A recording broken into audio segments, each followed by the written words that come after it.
Colonialism means वसाहतवाद. Colonialism means one country exploiting another country by making it into a colony.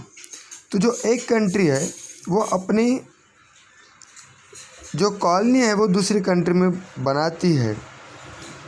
A powerful country on the basis of economic and military strength occupy another region and establishes political supremacy. This is known as colonialism.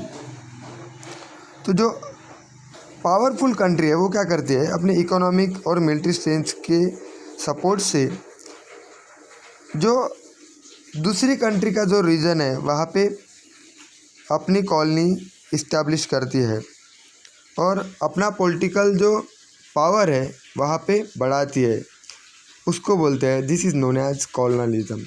This tendency of colonialism lead to rise of imperialism among the European. और इस colonialism की वजह से ही Europe में imperialism start हुआ. Imperialism means साम्राज्यवाद.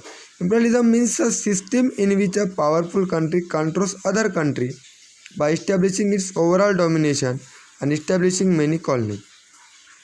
तो इम्पीरियलिज्म मीन्स क्या होता है, जो पावरफुल कंट्री है वो कंट्रोल करती है अदर कंट्रीज पे by establish overall domination and establish many colony. वो उस पर वर्चस्व जताती है और वहाँ पे कॉलोनी को इस्टेब्लिश करती है. Many countries from Asian and African continent fell prey this imperialist aspirations of the European nation. तो जो एशियन और अफ्रीकन जो कॉन्टिनेंट है उस पर जो यूरोपियन नेशन ने अपना जो पावर है वहाँ पे बढ़ाया है और ख़ुद की कॉलोनी वहाँ पे इस्टेब्लिश की है.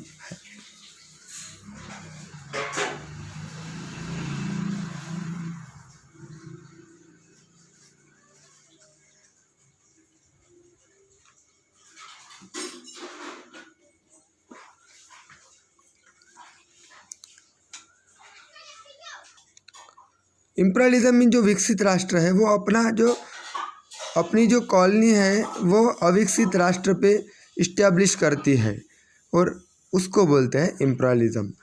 Means a system in which a powerful country controls other countries by establishing it overall domination and establishing many colonies. Many countries from Asian and African continent fell prey to this imperialist aspiration of the European nation. तो Asian और African की बहुत सारी जो ऐसी colonies है जहाँ पे यूरोपियन नेशन ने अपना हक जताया है. Imperialism of British East India company in India. There was a competitions among European countries for acquiring trade monopoly in India. European countries में कंपटीशन चलता था किसके लिए, ट्रेड मोनोपोली के लिए, व्यापारी मक्तेदारी के लिए. कहाँ पे, इंडिया में. The British establish British East India company in 1600 AD.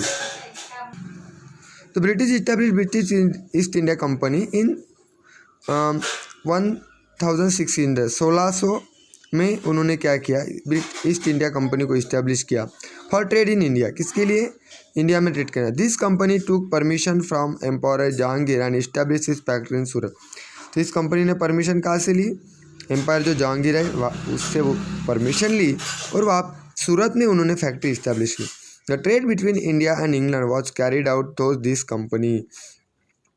तो इसके वजह से क्या हुआ, जो इंडिया और इंग्लैंड है उनके बीच व्यापार शुरू हो गया.